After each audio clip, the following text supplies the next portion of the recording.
So when TT Artisans recreate a legendary vintage lens, maybe we should pay attention.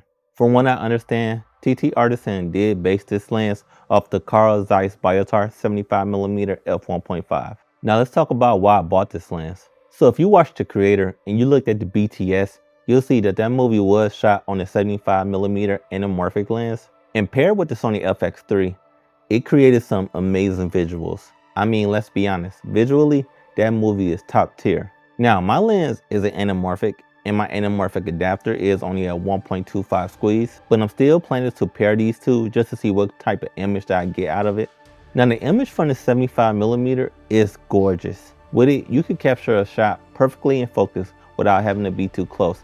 It's almost like you're sniping your image. If you shoot weddings or events, then you may understand what I mean by that. Because when you're capturing shots of the guests, you're doing it from a far enough distance where you're not really interfering with what they're doing or them mingling with their other family members. This lens has an all metal build quality, and even the lens cap that came with this lens was all metal.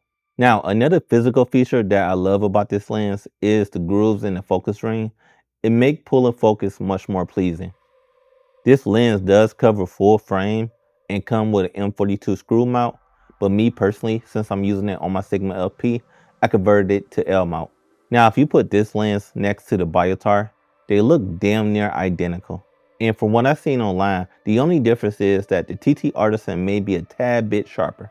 Now at f1.5, the bokeh is swirly. It's very shallow.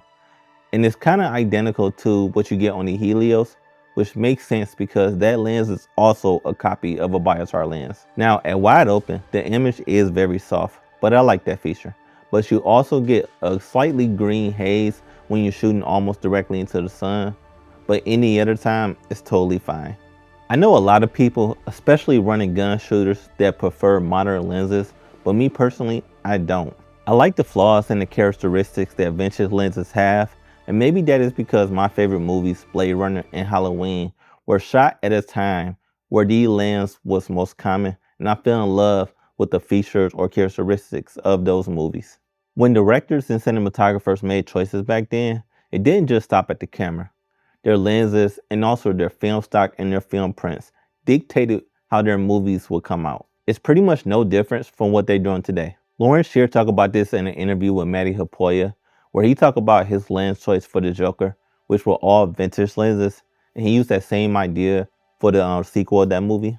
Now, am I telling you to give up your autofocus glass and switch to manual? No, because I haven't either. Autofocus has its place, so does manual lenses like cinema lenses and vintage lenses. As you know, the Canon FD lenses are some of the most sought after vintage lenses right now, and I have 3 of them. And that is because they give the same image quality as Canon's legendary K35 vintage lenses. And those lenses were used to shoot the original Alien movie. As I said earlier, the TT Artisan 75mm F1.5 is nearly identical to the Biotars, except for pricing. The Biotar on eBay right now is going for nearly $2,000, while the TT Artisan is going for about $269 or $289, depending where you're looking.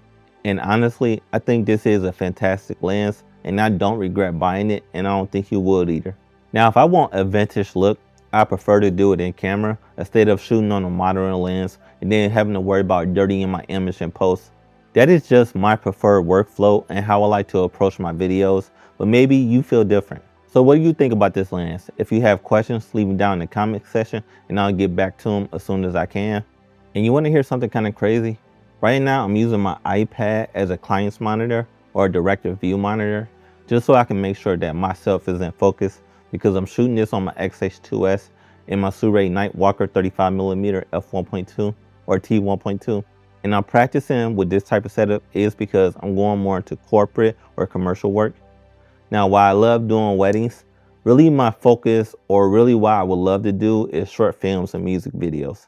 And the second reason for that is because with music videos and short films, I can become more creative, not just on set, but in post as well. So if you guys want to see a video on this, just let me know in the comments. I'm also upgrading my lighting kit because I'm going into that type of work. And right now I'm shooting on the newer FS300C. If you want to see a video on that, let me know below.